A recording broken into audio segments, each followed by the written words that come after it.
Assalamualaikum guys. So kembali dalam YouTube aku. Tidak. Intro. Assalamualaikum guys. Assalamualaikum guys. Bodoh.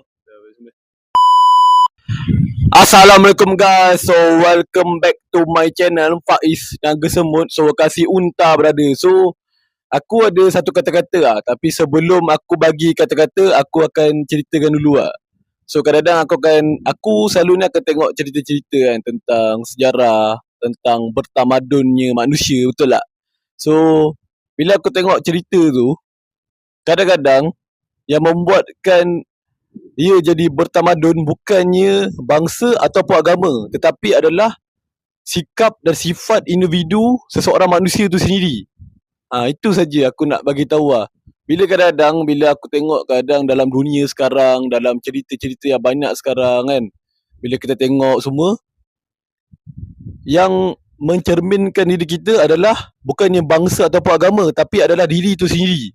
Itu saja.